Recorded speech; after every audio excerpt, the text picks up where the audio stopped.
BBA, BCA, BCom computer కోర్సులో 100% placement లభించే ఏకైక డిగ్రీ కాలేజ్ కూకట్పల్లిలోని I3 డిగ్రీ కాలేజ్ 8367215215.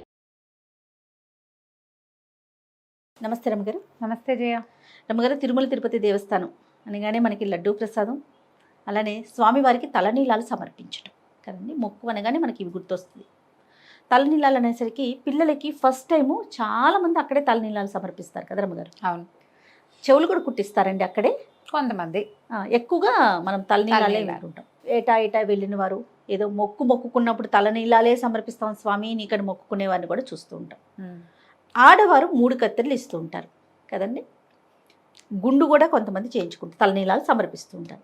ఈ మధ్య ఒక వార్త వింటూ ఉన్నాం, ఆడవాళ్ళు సమర్పించవచ్చని సమర్పించకూడదని.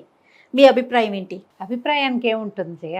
సిద్ధాంతం ప్రకారం అయితే స్త్రీలు తలనీలాలు సమర్పించకూడదు. ఎందుకంటే ఈ స్త్రీ శిరోజాలు తీసేది ఎప్పుడు మన భారతీయ సంప్రదాయం ప్రకారము వైధవ్యం సంప్రాప్తించినప్పుడు పూర్వకాలంలో కేశఖండాన్ని చేసేసేవారు, జుట్టు ఉంచేవారు కాదు. ఏంటంటే ఈ జుట్టు తీసేయటం వల్ల ఎప్పుడు తల బోడిగానే ఉంటుంది, వీళ్ళు సౌందర్యం ఇతరులకి కనపడదు. ఇతరుల వల్ల ఆడవాళ్ళకి వచ్చే సమస్యలు రాకుండా ఉంటాయి ఒకటి. ఇక పూర్వ సువాసిని లక్షణం, ఇది వరకు భర్త ఉన్నాడు ఇప్పుడు లేడు, ఇప్పుడు వీళ్ళింతే వైధవ్యానికి సూచనగా జుట్టు తీసేవాళ్ళు పురాతనమైన విధానము. పూర్వం చేసేవాళ్ళు భర్తగారు లేకపోతేనే జుట్టు లేకుండా ఉండాలి. చిన్నపిల్లలకి పెళ్ళిళ్ళు చేసి సంటప్పుడే పెళ్లి చేయటము, 10 ఏళ్ళు వచ్చేసరికి అలా భర్తలు పోవటం, వీళ్ళు 14 ఏళ్ళు వచ్చేసరికి బూర గొరిగించి మూల కూర్చోబెట్టడం మన తాలూకు పురాతన విధానం. తెల్ల చీర కట్టి పంచలే, చీర కాదు, పంచ కట్టుకోవటమే. వాళ్ళు పంచనే చీరలాగా కట్టుకునేవాళ్ళు, ఆ తల గడప కనపడకుండా ఉంచుకునేవాళ్ళు పూర్వం. నీకు తెలిసే నాటికి నీకు తెలియదు, నాకు కూడా తెలియదు అంతగా. అంత పాతది విధానం.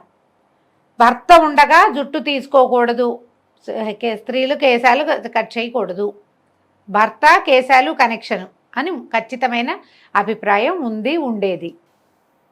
అది వేరే సంగతి. ఇప్పుడు స్త్రీలు తీసుకోకూడదు, స్త్రీలు ఎందుకు తీసుకోకూడదు అంటే ఇచ్చేవాళ్ళు ఇస్తూనే ఉన్నారా లేదా అమ్మా? ఇస్తున్నారండి. అవునా? నేను నా 3-4 ఏళ్ల వయసు అప్పటి నుంచి తిరుపతిలో జుట్టిచ్చి వచ్చాం అన్న వాళ్ళని నేను అప్పటి నుంచి చూస్తూనే ఉన్నా. 10 ఏళ్ల వయసులో తిరుమల వెళ్ళినప్పుడు కూడా ఆడవాళ్ళు కొంతమంది జుట్టిచ్చింది కనపడేది. ఎందుకు వస్తాయి ఈ ప్రశ్నలు? ఎవరు కావాలనుకుంటే వాళ్ళు ఇస్తారు, లేకపోతే స్త్రీలు ఇవ్వకూడదు, వాళ్ళ ఇంట్లో వాళ్ళు ఒప్పుకోకపోతే ఇవ్వరు. పాయింటే కదా. ఇంట్లో కుటుంబ సభ్యులు ఒకటి ఉంది కదా. ఇప్పుడు వాళ్ళ ఇంట్లో వాళ్ళు ఒప్పుకున్నప్పుడు, వాళ్ళు ఏదో మొక్కుకొని తీసుకున్నప్పుడు మనం ఎవరమమ్మా వాళ్ళకి చెప్పడానికి? ఆడవాళ్ళు తీసుకోకూడదు, మీరు ఎందుకు తీసుకున్నారంటే నా ఇష్టం, నేను దేవుడికి మొక్కున్నా ఇస్తాను అంటారు. ఎవరో గురుగారు చెప్పారు, ఇంట్లో వాళ్ళు ఒప్పుకోలేదు, ఇవ్వరు. వారి వ్యక్తిగతం మీద ఆధారపడి. ఖచ్చితంగా ఇది పూర్తిగా వ్యక్తిగతమే జయ, ఖచ్చితంగా. ఇప్పుడు ఈ జుట్టు ఇచ్చే ప్రోగ్రామ్ ఎక్కడి నుంచి వస్తుందో చూద్దాం. అసలు అలా ఆలోచించండి మీరు. ఈ ప్రశ్న అడిగేటప్పుడే ఇది ఆలోచన రావాలి. ఇదివరకు కూడా నేను ఈ మాటే చెప్పాను. విపత్కరమైన పరిస్థితుల్లో మొక్కుకుంటాం మనం. దేని మొక్కుంటాం జయ? బస్సు రావట్లేదని, టైంకి ట్రైన్ అందాలని జుట్టు మొక్కుకుంటారా ఎవరైనా? కాదు కదా. దేవుడా బస్సు ట్రైన్ అయిపోతుంది, ఏదో 5:06కి మనం ఇంకా రోడ్డు మీద ఉన్నాం, 6ంటికి ట్రైను. అయ్యో ట్రైన్ మిస్ అయిపోతుందేమో, వినాయకుడు కొబ్బరికాయ కొడతాను నా తండ్రి, బస్సు ట్రైన్ మిస్ కాకుండా చూడు అంటాం. కొంతమంది అట్లా మొక్కుంటారు. లేదా రాత్రి రేపొద్దున అన్నం తిన్ను, ట్రైన్ మిస్ అయిపోతే అక్కడ ఏదో సమస్య ఉందని వీటికి చేస్తారు. ప్రతి వాళ్ళకి మొక్కుకునే అలవాటు ఉంటుంది భగవంతుడికి. ప్రతి వాళ్ళు మొక్కుంటారు.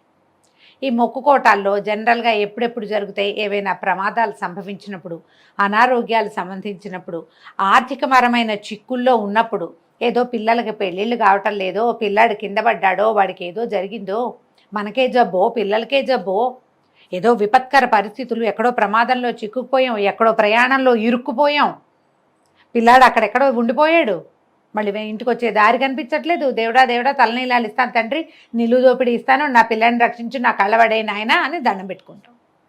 భర్తలకి ప్రాణాపాయ స్థితులు, ప్రాణాపాయం అయిపోతాదేమో, నిలువు దోపిడీ ఇస్తాను తండ్రి, పసుపు కుంకాలు కాపాడు, ఇలాగే కదమ్మా మొక్కుంటారు. అంతేగా. ఇప్పుడు ఈ విపత్కర పరిస్థితుల్లో భగవంతుడికి దగ్గరికి వెళ్ళి నాయన నేను నీకు ఇది ఇస్తాను, నాకు ఇది వదిలిపెట్టు, ఈ కాస్త నన్ను ఇక్కడ రక్షించు అనేటప్పుడు ఈ ముందు వెనక సంప్రదాయము ఆలోచిస్తారా జయ ఎవరైనా? అస్సలు ఆలోచించలేకపోతామేమో కదా. ఆలోచించరు. ఉమ్. నిలువు దోపిడీ మొక్కేస్తారు. ఆయన హాస్పిటలైజ్ శుభ్రంగా ఉన్నాడు, సడన్గా పడిపోయాడు భర్త, హాస్పిటలైజ్ చేశారు, ఏదో బైపాస్ చేయాలన్నారు, లేకపోతే ఇంకోటి ఏదో అన్నారు, కష్టం అండి 24 అవర్స్. ఇప్పుడు కదా మొక్కేది. ఇప్పుడు సంప్రదాయము భర్త ఉండగా నేను తలనీలాలు ఇవ్వకూడదు అని ఆలోచిస్తారా అమ్మా? వాళ్ళ అలవాటు ప్రకారం ఏదో మొక్కుంటారు. ఇది కాదు, నా బోటక్క ఎవరో వచ్చింది, నిలువు దోపిడీ ఇస్తానని మొక్కోవే, అతను బతికొస్తాడు అని చెప్తారు. నిలువు దోపిడీ అంటే సూత్రాలు, ఒంటి మీద ఉన్న బంగారం అంతా ఇచ్చి తలనీలాలు కూడా, అంటే నిలువు దోపిడీ ఇవ్వటం అంటే నా మొత్తం నా తాలూకు సంపదని నేను దేన్ని భావిస్తానో అదంతా నీకు ఇస్తానని కదా. ఉమ్. సౌందర్యం కూడా మన సంపదే కదా జయ. సౌందర్యంలో ప్రధాన భాగం జుట్టు కాదా, కేశాలే కదా. కేశాలే కదా. చూడంగానే మనకి ఏం అందమంతా పోయింది కదా. నా మీద నాకు ఏ ఆసక్తి లేదు, అదంతా నీకైతే తల నీలాలు ఇస్తే తలిచ్చినట్టు అప్పుడు మొక్కుతారు.